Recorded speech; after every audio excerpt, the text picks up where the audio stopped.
Bienvenue à toutes et à tous. Aujourd'hui, on se penche sur un texte théologique assez spécifique, la source 8, « Il juge les créatures pécheresses », un titre qui annonce la couleur. On va essayer de décortiquer ensemble les idées clés de ce document, comment l'auteur voit le jugement divin, le rôle de ce qu'il appelle la deuxième personne de la Trinité, et puis les conséquences du péché. Attention, notre but ici, c'est vraiment de présenter les idées du texte. On ne prend pas position, on essaie juste de comprendre sa logique interne. C'est exactement ça. Et il faut bien voir que tout ça s'appuie sur une lecture, disons, très orientée de pas mal de passages de la Bible, Ancien et Nouveau Testament. Ces versets sont utilisés pour construire une vision bien précise de la justice de Dieu, du jugement, du destin des âmes, enfin, tout ça vu par l'auteur de ces documents. D'accord. Alors, entrons dans le vif du sujet, le principe même du jugement divin. L'idée centrale, c'est ça. Cette deuxième personne gouverne par l'amour, mais elle juge aussi. Elle juge ceux qui transgressent les commandements et qui font du mal. Et le texte est direct, ils finiront dans ce qu'il appelle l'étang de feu, boule motte. Oui, c'est une image très forte qui revient souvent. Et pour appuyer ça, l'auteur cite des passages comme Apocalypse 20, le verset 10, puis les versets 13 à 15. Là, on parle du diable, de la bête, du faux prophète, mais aussi de la mort, du séjour des morts, et de tous ceux qui ne sont pas dans le livre de vie. Tous jetés dans cet étang de feu. Et le texte insiste, le jugement se fait selon les œuvres. Ce lien entre acte et jugement central, oui. Mais il y a autre chose d'important dans le texte. Ce jugement est aussi complètement lié à la relation qu'on a ou pas avec cette deuxième personne. L'auteur cite par exemple Jean 8, 24, où cette figure est identifiée au Christ. Et là c'est clair, il faut croire en lui pour ne pas mourir dans ses péchés. Donc ce n'est pas juste une question de morale générale, si vous voulez, c'est vraiment lié à l'acceptation ou au rejet de cette figure divine précise selon le texte. D'accord. Et comment ça se passe, concrètement, ce jugement? Sur quoi on est jugé? D'après la source, ce sont les paroles et les commandements de cette deuxième personne qui servent de critères. L'auteur prend appui sur Jean 12, les versets 47 à 50. En gros, si tu rejettes Jésus et ses paroles, ces paroles te jugeront au dernier jour. C'est ça. Parce que ces paroles, elles viennent du Père, elles sont vie éternelle. C'est l'argument. Exactement. On a aussi la métaphore de la vigne en Jean 15. Tu sais, le sarment qui doit rester attaché à la vigne pour porter du fruit. Oui, une image classique. Les serments coupés, hop, au feu. Et puis Luc 16, rejeter celui qui est envoyé, c'est rejeter celui qui l'a envoyé. Le lien est direct. Et ce qui est intéressant, c'est que ça ne concerne pas que les humains. Ah bon? Oui, le texte élargit ça. Il cite 2 Pierre 2 et Jude 1 pour dire que même les anges qui ont péché sont gardés pour le jugement. Et même la défaite de Satan en Apocalypse 12, ça rentre dans ce grand tableau d'un jugement cosmique. D'accord. Donc une portée très large. Très large. Et il y a un point théologique vraiment crucial dans ce document. Il martèle l'idée que rejeter la seconde personne qui s'est faite créature, c'est important dans cette lecture, ça revient à rejeter directement le Père, la première personne. L'auteur va même jusqu'à dire que les créatures qui refusent cette soumission à la deuxième personne, elles perdent leur valeur intrinsèque, leur raison d'être en quelque sorte.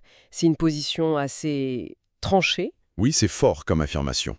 Alors, si le jugement repose là-dessus, sur l'obéissance, la foi en cette figure, quelles sont les conséquences décrites pour le péché? Vous parliez de l'étang de feu. L'imagerie est... Intense, oui, c'est le mot. Le feu est partout. On a Matthieu 3,12, Jean-Baptiste qui annonce que la paille sera brûlée dans un feu qui ne s'éteint pas. Il y a aussi la parabole de l'ivraie, dans Matthieu 13. Les méchants jetés dans la fournaise ardente. C'est ça. Et Marc 9 qui parle de la géhenne, où le feu ne s'étend point. Il ajoute même « tout homme sera salé de feu ». C'est assez graphique. Tout à fait. Et le texte liste aussi des péchés spécifiques tirés de 1 Corinthiens 6 et Galates 5. Immoralité, idolâtrie, adultère, vol, cupidité, ivrognerie, dispute. Tout ça, selon la source, ça exclut du royaume de Dieu. Oui, ces listes sont reprises pour illustrer ce qui mène à ce jugement négatif. Mais, et c'est une nuance intéressante du texte, il ne présente pas forcément cette punition comme identique pour tous. Il s'appuie sur Luc 12, la parabole des serviteurs. Celui qui connaissait la volonté du maître mais n'a rien fait sera puni plus sévèrement, frappé de nombreux coups, que celui qui ne savait pas et a fait des bêtises, frappé de peu de coups. D'accord, une gradation. Voilà. Et à partir de là, l'auteur spécule un peu. Il suggère que le châtiment dans les temps de feu pourrait être proportionnel. Il utilise l'image de l'huile. Plus il y en a, plus la lampe brûle longtemps. Donc peut-être que la durée ou l'intensité de la souffrance dépendrait de la gravité, de la quantité de péché. Intéressant. L'idée avancée, c'est que la punition ne serait peut-être pas éternelle dans son vécu individuel de la même façon pour chacun. Une fois la dette payée, la créature retournerait au néant, peut-être. Par contre, l'étang de feu lui-même, comme principe ou lieu d'élimination du mal, lui, durait jusqu'à ce que le péché soit totalement éradiqué. C'est une distinction clé. Mais alors, mettons qu'on ait reçu le pardon des péchés, par la foi par exemple. Est-ce que ça suffit? Le texte a l'air de dire non, il y a cette idée de persévérance, c'est ça? Absolument. Le pardon initial, ce n'est pas une garantie absolue pour le salut final, selon ces documents. C'est un point très important. Il faut tenir bon, en gros. C'est ça. Le texte met en garde contre le risque d'apostasie, de faire naufrage dans la foi ou pire, de rejeter sciemment la deuxième personne après avoir été pardonné et avoir connu la vérité. Et si ça arrive, eh bien d'après cette interprétation, le pardon initial est annulé. Perdu. Ah oui, c'est sévère. Ça fait penser à certains passages dans l'Épître aux Hébreux, non? Exactement. L'auteur fait clairement écho à Hébreux 6, l'image de la terre qui, après avoir été arrosée, produit des épines et finit brûlée. Ou Hébreux 10 qui parle d'un jugement terrible pour ceux qui pêchent volontairement après avoir connu la vérité, les accusant de mépriser le sang de l'alliance. C'est très fort. Donc, un pardon qui peut être repris, c'est un point théologique marquant de cette source. Tout à fait. Et c'est là qu'intervient le fameux jugement du grand trône blanc, le bec baudois des Simpan, tiré d'Apocalypse 20. Pour l'auteur, c'est le moment final où tout sera révélé publiquement, la séparation entre le bon grain et l'ivraie, comme dans Matthieu 13. Même pour ceux qui étaient dans l'Église? Oui, même pour eux. L'Église est vue comme une aire de battage, où le grain et la paille sont mélangés jusqu'au bout. Donc tout le monde comparaît, et seuls ceux qui ont non seulement été pardonnés, mais qui ont aussi persévéré dans la foi et l'obéissance, passeraient ce jugement avec succès. Ceux qui auraient renié leur foi ou seraient retombés volontairement dans le péché après le pardon, eux, subiraient un sort défavorable. D'accord. C'est un processus exigeant. Mais alors, quel est le but de tout ça? Pourquoi cette deuxième personne se serait faite créature? Pourquoi ce jugement si rigoureux? Le texte est assez clair là-dessus. La mission de la deuxième personne en se faisant créature, c'était de détruire les œuvres du diable, comme le dit 1 Jean 3.8, et aussi de réduire à l'impuissance le diable, celui qui a le pouvoir de la mort, pour au final abolir la mort. On retrouve ici des échos de 2 Timothée ou d'Hébreux 2. Donc le but ultime, c'est l'élimination totale du mal, du péché. Précisément. L'achèvement de la création, tel que présenté ici, ce serait le moment où la possibilité même de péché disparaîtrait chez les créatures. Ça arriverait quand leur libre arbitre serait complété, arrivé à maturité, aligné parfaitement et définitivement sur la volonté de Dieu. Et l'image de jeter la mort et le séjour des morts dans l'étang de feu en Apocalypse 20, ça signifie quoi dans ce cadre? C'est l'acte final, symbolique, qui représente la destruction absolue du péché et de toutes ses conséquences. La mort physique, la séparation d'avec Dieu, le séjour des morts, Hadès, tout ça disparaît. Et c'est la deuxième personne, celle qui dit tenir les clés de la mort et du séjour des morts en Apocalypse 1, qui accomplit ça. Le texte souligne qu'elle le fait comme créateur, bien sûr, mais aussi comme créature qui a partagé notre condition et a obtenu toute autorité par son obéissance. Un peu comme dans l'hymne de Philippiens 2. Il reste un point qui m'intrigue, cette insistance sur le côté public du jugement final. Le grand trône blanc, tout ça, pourquoi? Si Dieu sait déjà tout, pourquoi cette mise en scène? C'est une très bonne question. Et la réponse que donne la source est assez révélatrice de sa vision des choses. Ce jugement public, ce n'est pas pour Dieu, qui sait déjà tout, mais c'est pour les créatures, anges et humains.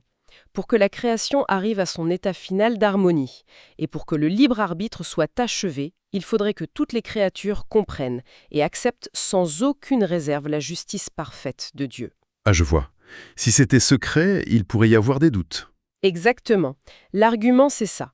Si le sort de chacun restait caché, des questions pourraient subsister. Est-ce que tel méritait vraiment ça ? Est-ce que Dieu a été juste avec tout le monde? Et ces doutes, ou même juste la possibilité de douter de la justice divine, ça empêcherait l'éradication totale de la potentialité du péché. C'est la logique du texte. Donc la justice doit être vue pour être acceptée. Voilà.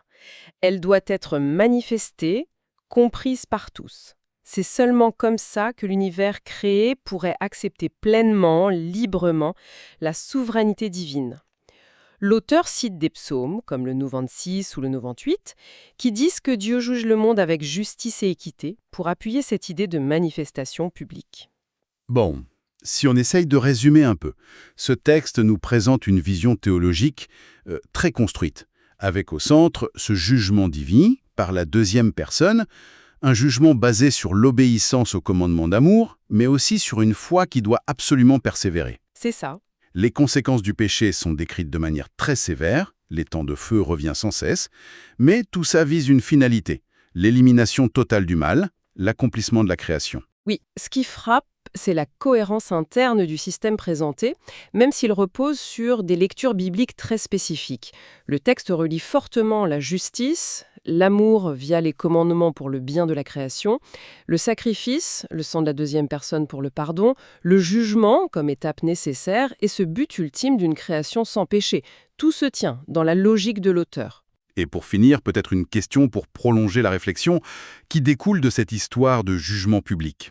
Le texte dit que c'est nécessaire pour que les créatures comprennent et acceptent la justice divine, et que c'est ça qui permet d'achever leur libre arbitre. Ça soulève une question intéressante sur le rapport entre la connaissance, celle de Dieu, parfaite, et celle des créatures, limitée, la perception de ce qui est juste et ce concept de libre arbitre qui doit être complété. Comment cette nécessité d'une démonstration publique de la justice, pour nous être limités, s'articule avec l'idée d'un Dieu omniscient, pour qui, logiquement, ça ne serait pas nécessaire. C'est une tension assez fascinante, non? Absolument. Une tension qui reste ouverte et qui invite à réfléchir plus loin sur ces concepts de justice, de connaissance et de liberté tels qu'ils sont présentés ici.